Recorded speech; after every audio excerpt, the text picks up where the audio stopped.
నమస్తే. Welcome back to our channel. నేను మీ Karthik. So, ఈరోజు మనం శక్తిపీఠాల్లో భాగంగా అమ్మవారి గురించి, ఏ అమ్మవారి గురించి తెలుసుకుంటాము. అండ్ ఈ అమ్మవారి గురించి మీరు ఇంట్రెస్టింగ్‌గా వెయిట్ చేస్తున్నారో కామెంట్ సెక్షన్‌లో తెలియచేయండి. యాక్చువల్‌గా అయితే మనకి శక్తిపీఠాలంటే చాలా మందికి తెలిసిన స్టోరీస్ అన్నీ కూడా ఉంటాయి. కానీ ఇప్పుడు చెప్పే శక్తిపీఠం వచ్చేసి మనం ఎక్కడ కని, విని ఎరుగని చరిత్ర అన్నమాట అమ్మవారి గురించి. అండ్ అమ్మవారు అసలు ఇలా ఉంటుందని కూడా ఎవ్వరు ఎక్స్‌పెక్ట్ చెయ్యరు. అంత గొప్ప మనకి అమ్మవారుగా తేజస్సు కనిపిస్తూ ఉంటుందన్నమాట. అండ్ అమ్మవారు చూడడానికి చాలా చాలా చాలా రౌద్రంగా, చాలా కోపంగా ఉంటుంది. సో, ఆ అమ్మవారు ఎలా ఉంటుంది? అయ్యవారి అనుకుంటే అయ్యవారి కన్నా దారుణంగా ఉంటుందంట అమ్మవారు. చాలా మిస్టరీ కూడిన టెంపుల్ అనమాట ఇది. సో, ఇదెక్కడ ఉంది అని మనకు చాలా దగ్గరలో ఉన్న టెంపుల్ ఇది. సో, లేట్ చేయకుండా వీడియోలోకి వెళ్ళిపోదాం. కంప్లీట్ వీడియో చూడడానికి ట్రై చేయండి. అండ్ వీడియో ఎండ్ వరకు చూస్తేనే మీకు క్లారిటీగా అర్థమవుతుందనమాట. So, please stay tuned to end of the video. Okay. So మనం లేట్ వీడియోలోకి వెళ్ళిపోదాం. Let's start the video. మనం శక్తి గురించి మనం మాట్లాడుకుంటుంటే అమ్మవారి శక్తి 4 దిక్కులుగా వ్యాపించింది. అదే శక్తి పీఠాలు. ఈ శక్తి పీఠాల్లో భాగంగా మనం ఆల్రెడీ ఆహ్, అమ్మవారి గురించి ఏ అమ్మవారి గురించి తెలుసుకున్నాము, శృంఖలాదేవి గురించి తెలుసుకున్నాము, చాముండి అమ్మవారి గురించి తెలుసుకున్నాము, కాంచీపురం అమ్మవారి గురించి తెలుసుకున్నాము, కామాక్షి గురించి తెలుసుకున్నాము అండ్ శాంకరి అమ్మవారి గురించి తెలుసుకున్నాం. సో ఈ రోజు వీడియోలో మనం మాట్లాడుకోబోయే అమ్మవారు అసలు అతి శక్తివంతమైన అమ్మవారు. ఈ అమ్మవారు ఎవరో కాదండి, మన అందరికీ కూడా తెలిసిన అమ్మవారే అలంపూర్ జోగులాంబ. అసలు ఈ అలంపూర్ జోగులాంబ అమ్మవారు ఎలా వచ్చింది? అసలు అమ్మవారి చరిత్ర ఏంటి? అమ్మవారి వేషధారణ ఏంటి? అమ్మవారు ఎలా ఉంటుంది? ఇవన్నీ కూడా కంప్లీట్‌గా వీడియోలో ఉంటాయన్నమాట. సో, స్కిప్ చేయకుండా చూడండి.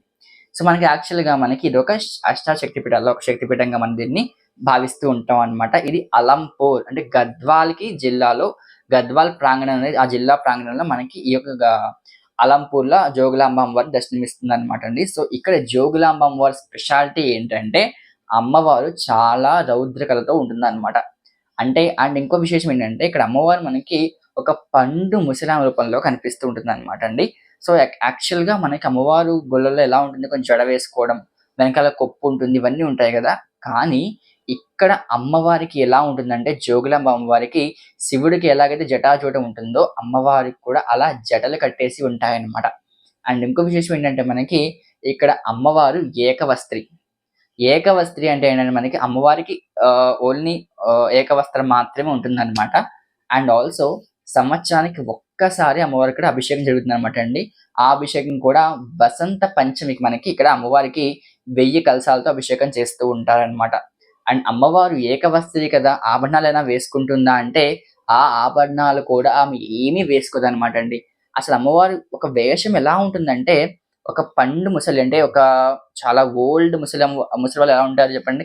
ఇలా వాళ్ళ చీక్స్ ఇలా కిందకొచ్చేసి కొంచెం జారి ఎలా ఉంటుందో, అలా మనకి అమ్మవారు దర్శనమిస్తుందన్నమాట అండి. సో, కొప్పు అవి ఏమి ఉండవు మనకి. ఇక్కడ ఈ అమ్మవారి స్పెషాలిటీ అసలు ఆమె మనకేం చెప్తుందంటే ఈ రూపంలో ఉండి, అమ్మవారు అందానికి ఇంపార్టెన్స్ ఇవ్వరన్నమాట అండి. సో, అందానికి ఇంపార్టెన్స్ ఇవ్వరు. అండ్ ఆల్సో ఆమెకి యాక్చువల్‌గా ఈ అమ్మవారి దేనికి ప్రతీక అంటే మనకి ఇక్కడ భూమిలోకంలో ఉంటే మనకి మన అమ్మలున్నారు.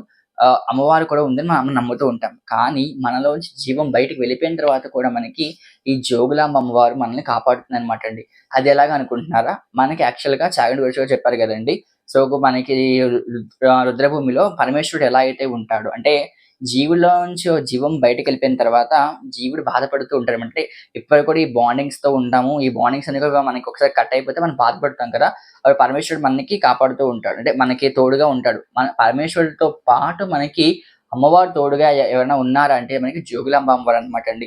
సేమ్ మనకి రుద్రభూమిలో పరమేశ్వరుడు ఎలా అయితే ఉంటాడో అమ్మవారు మనకి ఆది రూపంలోకి దర్శనం ఇస్తూ ఉంటుందన్నమాట. సో, అమ్మవారి యొక్క రూపం ఎలా ఉంటుంది అంటే చాలా పెద్ద పెద్ద కళ్ళు ఉంటాయి. అండ్ ఆ పెద్ద కళ్ళు నల్లరాతి విగ్రహం చాలా పెద్ద కళ్ళు ఉంటాయి. అండ్ ముఖం మీద ఇట్లా ఈ దవడలు ఇలా కిందకొచ్చేసినట్టుగా మనకి కనిపిస్తూ ఉంటాయన్నమాట. ఇక్కడ మనకి శక్తి పీఠాల్లో మనకి అమ్మవారి యొక్క పై భాగం అంటే పై దంత భాగము, అలాగే దంతాలు, పై చంపు అన్నీ కూడా మనకి ఈ భాగంలో పడ్డాయని చెప్పేసి చెప్తూ ఉంటారనమాట. అండ్ ఈ జోగులాంబ అమ్మవారు ఆభరణాలు ఏం వేసుకుంటున్నారు అంటే జనరల్‌గా ఏమనుకుంటారు అమ్మవారు వేసుకునే ఆభరణాలు ఈ యొక్క వజ్రాలు, వైఢూర్యాలు, కింపుమాణిక్యాలు అనుకుంటూ ఉంటారు. కానీ ఇక్కడ జోగులాంబ అమ్మవారి ఆభరణాలు ఏమిటి అంటే బల్లి, తేలు, కపాలం, అలాగే ఇంకోటి బల్లి, తేలు, కపాలం అండ్ కప్ప. సో, ఇవన్నీ మనకి అమ్మవారు ఆభరణంగా ధరిస్తూ ఉంటుందన్నమాట అండి. సో, ఈ అమ్మవారు ఆలయంలో ఇంకా విశేషాలు ఇవన్నీ కూడా మనం ఇక్కడ తెలుసుకుంటూ ఉంటామనమాట. అండ్ ఆల్సో ఈ అమ్మవారి దేవాలయంలో మనకి నాగబంధనం అనమాట అండి. 5-8 తలకాల నాగపాములన్నీ కూడా అమ్మవారి గోపురం మీద నాగబంధనం కింద ఉంటాయన్నమాట. సో, ఇలా ఎన్నో విశేషాలున్నాయి. అండ్ ఆల్సో ఎక్కడ బ్రహ్మగారికి భూలోకంలో ఎక్కడ ఒక దేవాలయం కూడా ఉండదనమాట. కానీ ఈ జోగులాంబ అమ్మవారి గుడిలో మనకి 9 రూపాల బ్రహ్మదేవుడు కొలువై ఉంటాడనమాట. ఈ బ్రహ్మదేవుడున్న స్వరూపాలన్నీ మనం బ్రహ్మేశ్వర లింగాలని చెప్తూ ఉంటారు.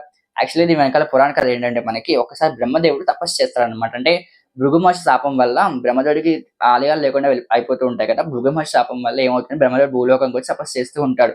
ఆ తపస్సుకి వచ్చిన పరమేశ్వరుడు బ్రహ్మదేవుడికి వరం ఇద్దాం అనుకుంటే నంది అలాగే అమ్మవారు ఆపేస్తారనమాట. అప్పుడు నంది ఆ కాలు అడ్డంగా పెట్టేస్తే ఆ కాలు నుంచే పరమేశ్వరుడు బ్రహ్మదేవుడికి అనుగ్రహం చేస్తారనమాట అండి. బ్రహ్మదేవుడికి పరమేశ్వరుడు 9 రూపాల్లో అక్కడ కనిపిస్తూ ఉంటాడనమాట. ఆ 9 రూపాల్లో కనిపించిన పరమేశ్వరుడిని బ్రహ్మదేవుడు "నువ్వు ఇక్కడే స్థిరంగా ఉండిపో స్వామి" అని చెప్పేసి కోరుకుంటూ ఉంటారనమాట. అంటే బ్రహ్మదేవుడితో పాటు ఉండమని కోరుకుంటారనమాట. అంటే బ్రహ్మేశ్వర లింగాలని చెప్తూ ఉంటారు. ఇందులో మనకి మెయిన్ లింగం వచ్చేసి మనకి బాలబ్రహ్మలింగం. బాలబ్రహ్మేశ్వర స్వామి చెప్తూ ఉంటారనమాట. ఈ బాలబ్రహ్మేశ్వర స్వామి లింగం మీద ఏముంటుందంటే మనకి నంది యొక్క పాదముద్రలు పడి ఉంటాయన్నమాట అండి. చాలా విశేషమైన దేవాలయం ఇది. అండ్ ఆల్సో ఇది మనకి ఈ వైష్ణవ సాంప్రదాయం, అలాగే శైవ సాంప్రదాయం, శక్తి సాంప్రదాయం దీంతో పాటు కూడా మనకి సూర్య సాంప్రదాయము ఇవన్నీ కూడా మనకి ఒకే దేవాలయంలో కనిపిస్తూ ఉంటాయన్నమాట. అంటే అందరి దేవుళ్ళు ఒకే దేవాలయంలో ఉంటే ఎలా ఉంటుందో మనకి అలా మనకి ఒక దేవాలయం కనిపిస్తూ ఉంటుందన్నమాట. అండ్ ఆల్సో ధనుర్మాస ఉత్సవాలు చేస్తారండి. సూపర్ చేస్తారు ధనుర్మాస ఉత్సవాలు ఈ గుడిలో మనకి. సేమ్ వైష్ణవ దేవాలయం ఎలా చేస్తూ ఉంటారో అలా ఇక్కడ కూడా మనకి ధనుర్మాస ఉత్సవాలు కూడా అద్భుతంగా చేస్తూ ఉంటారనమాట. అండ్ అమ్మవారికి వసంత పంచమిలో చేసే అభిషేకం మనకి చాలా విశేషంగా కనిపిస్తూ ఉంటుందన్నమాట అండి. సో, ఈ విధంగా మనకి జోగులాంబ అమ్మవారు తన యొక్క శరీరం గురించి తన యొక్క వేషధారణ అంతా కూడా మనకి ఎలా రిప్రజెంట్ చేస్తుందంటే మనకి ఈ దేహం అంతా కూడా లైక్ ఇప్పుడు జస్ట్ ఈ పాయింట్ ఆఫ్ టైం వరకే. వన్స్ ఇందులో జీవుడు బయటికెళ్ళిపోతే దీన్ని ఎవరు పట్టించుకోరు అని చెప్పేసి మనకి అమ్మవారు తన ఒక రూపంతో మనందరికీ ఎక్స్‌ప్లెయిన్ చేస్తుందనమాట. అంటే ఇక తేలు దేనికి ప్రత్యేకం తేలు ధర్మానికి ప్రత్యేకం అనమాట అండి. ఇప్పుడు మనం ధర్మంగా ఉండాలని చెప్పేసి తేలు మనకి ప్రత్యేకంగా జన్మిస్తుందనమాట. And also శకునం. బల్లి శకునం కదా! ఎప్పుడైనా మనం ఏమైనా మంచి పని చేయడానికి, చెడ్డ పని చేయడానికి మంచి పని చేయడానికి మనం వెతుక్కుంటూ ఉంటాం కదా! మంచి రోజు, చెడ్డ రోజు వెతుక్కుంటాం కదా! సో, బల్లి మనకి శకునం అనమాట. అంటే ఏ పని చేసినా కూడా జయగలని చెప్పేసి మన బల్లి శకునం దాని గురించి చెప్తూ ఉంటారు. ఆల్సో కపాలం. కపాలం అంటే మనకి రుద్రభూమిలో పరమేశ్వరుడు ఎలా అయితే కపాలమాల ధరిస్తూ ఉంటాడో, అమ్మవారు కూడా కపాలమాల ధరిస్తూ ఉంటుందనమాట అండి. అండ్ ఆల్సో ఇక్కడ ఇంకొక విశేషం ఏంటంటే మనకి అమ్మవారు కూర్చునే పీట వచ్చేసి మనకి ఒక శవపెట్టి అని చెప్తూ ఉంటారు. ఈ శవపెట్టి అంటే ఏంటంటే మనకి లైక్ రుద్రభూమి పరమేశ్వరుడు ఎలాగైతే కూర్చుని ఉంటారో దాని మీద లైక్ ఒక పీట మీద అదే పీట మీద అమ్మవారు ఇక్కడ కూర్చుందనమాట. అంటే సేమ్ రిప్లికేషన్ ఆఫ్ రుద్రభూమి అంటే ఇది మనకనమాట. అండ్ ఆల్సో ఈ అమ్మవారిని చూడడానికి భయంకరంగా ఉంటుందేమో, మన అమ్మవారిని చూడలేమేమో అని మనం అనుకుంటూ ఉంటాం కాబట్టి శంకరాచార్యులు వారు ఏం చేశారంటే ఈ అమ్మవారిలో ఉన్న రౌద్ర కళంతా కూడా తీసేసి ఒక శ్రీచక్రంలో పెట్టారనమాట. ఆ శ్రీచక్రం ఇప్పటికి మనందరూ కూడా అక్కడ కనిపిస్తూ ఉంటుంది. ఇప్పుడు చూసే అమ్మవారు చాలా శాంతంగా కనిపిస్తూ ఉంటారు గానీ కొంచెం రౌద్రం తగ్గి ఉంటుంది కానీ శాంతంగానే అమ్మవారు ఉంటుందన్నమాట అండి. సో, ఈ విధంగా మనకి జోగులాంబ అమ్మవారి గురించి ఎన్నో విషయాలు తెలుసుకున్నారు కదా! నెక్స్ట్ అమ్మవారు ఎవరు మనకి జోగులాంబ అమ్మవారు అయిపోయిన తర్వాత భ్రమరాంబిక అమ్మవారు. అసలు భ్రమర అంటే ఏంటి మనకి భ్రమర అంటే తుమ్మెద. సో, కొన్ని కోట్ల తుమ్మెదలు కలిసి ఈ భ్రమరాంబిక అమ్మవారి ఫామ్ అని చెప్పేసి చెప్తూ ఉంటారనమాట. దీని వెనకాల ఒక పురాణ కథ ఉంది. చాలా సింపుల్‌గా షార్ట్‌గా ఎక్స్‌ప్లెయిన్ చేస్తాను. పురాణ కథ ఏంటంటే మనకి పూర్వం అరుణుడు అని రాక్షసుడు ఉండేవాడన్నమాట. అరుణుడు అనే రాక్షసుడు ఎంతగానో బ్రహ్మదేవుడికి తపస్సు చేశాడు. ఎలాగా? శాస్త్ర గాయత్రి జపం చేస్తామట. అంటే ఎప్పుడు గాయత్రి జపం చేస్తూ బ్రహ్మదేవుడు తపస్సు చేస్తాడు. ఆ గాయత్రికి మెచ్చి బ్రహ్మదేవుడు ప్రత్యక్షమై వరం కోరుకోమంటాడన్నమాట. ఆ వరం కోరుకున్నప్పుడు ఏమడిగాడంటే, నాకు ఆయుధాల వల్ల, స్త్రీల వల్ల, పురుషుల వల్ల ఈ ప్రపంచంలో ఎవరి వల్ల కూడా నాకు ఈ మరణం రాకూడదని కోరుకున్నారనమాట. అప్పుడు బ్రహ్మ అంటారు, నాకే మరణం, నాకే ఈ కాలం అయిపోతే నేనే వెళ్ళిపోతాను. అలా నువ్వెంత ఆ మరణం లేకుండా ఎవ్వరు ఉండరని కోరుకుంటే, అప్పుడు బ్రహ్మదేవుడు అంటాడు, నాకు 8 కాళ్ళ ఉన్న ఒక జీవి చేతిలోనే నా మరణం కావాలని కోరుకుంటాడనమాట. అందుకే మనకి ఇప్పటికి కూడా మనకక్కడ ఎలా ఉంటుందంటే దర్శనం అంతా కూడా చాలా అద్భుతంగా ఉంటుందనమాట అండి. సో, ఆ వరం వల్లే మనకి తేనెటీగల ద్వారా ఆ అరుణుడు అనే రాక్షసుడు చనిపోతాడనమాట. అలాగే ఒక పెద్ద హిస్టరీ ఉంది. ఆ హిస్టరీ అంతా నేను ఎక్స్‌ప్లెయిన్ చేస్తాను. యాక్చువల్‌గా ఏంటంటే మనకి ఈ యొక్క వరంతో మొత్తం ఇంద్రలోకంతో సహా అన్ని దేవలోకాలన్నీ కూడా ఈ యొక్క అరుణుడు అనే రాక్షసుడు మొత్తం అందరిని కూడా ఆక్రమించుకున్నాడనమాట. అప్పుడు దేవతల శక్తి అంతా కోల్పోయి వాళ్ళు ఎలా ఒక నిరుత్సాహంగా అయిపోతూ ఉంటారనమాట. అప్పుడు అంబాయాగం చేస్తే అంబాయాగం నుంచి గాయత్రి అమ్మవారు బయటకొచ్చిందనమాట అండి. సో గాయత్రి ఉపాసన చేస్తూ అభ్యాగం చేశారనమాట. సో ఈ లోపుగా మనకి దేవతల గురువైన బృహస్పతి ఏం చేస్తారంటే అర్జునుడి దగ్గరికి వెళ్లి, నువ్వు దేవతలు ఇద్దరు కూడా అన్నదమ్ములు లాంటి వాళ్ళు. నా శిష్యులు మీరందరూ కూడా మీరు ఇలా దేవతల మీద చేయడం మంచిది కాదు. నువ్వు గాయత్రి మంత్రం ఉపయోగించుకొని వీడిని ఇంత స్టేజ్‌కి వచ్చావు అని చెప్పేసి అలా అంటే అర్జునుడికి చాలా ఎక్కువ కోపంతో గర్వంతో ఉన్నాయి కదా! ఆ గర్వ ప్రభావం వల్ల ఏం చేస్తాడంటే ఆ గాయత్రి మంత్రం చేయడం వదిలేస్తాడనమాట. గాయత్రి మంత్రం ఎప్పుడైతే వదిలేసాడో అప్పుడు వాడి ఉన్న శక్తి అంతా కూడా పోతుందన్నమాటండి. సో ఈ ఎగ్జాంపుల్ మనకి ఏం ఎగ్జాంపుల్ అంటే మనకి బ్రాహ్మణులు ఎవరైనా సంధ్యావందనం చేయకపోతే ఇలాగే ఉంటుందన్నమాట అండి. మనలో ఉన్న శక్తి అంతా కూడా బయటికి హరించిపోతుంది. గాయత్రి మంత్రం మనం ఒకవేళ గనక చేసుకోకపోతే. సో ఈ విధంగా మనకి అరుణుడు అనే రాక్షసుడు మొత్తం శక్తిహీనుడు అయిపోయాడు.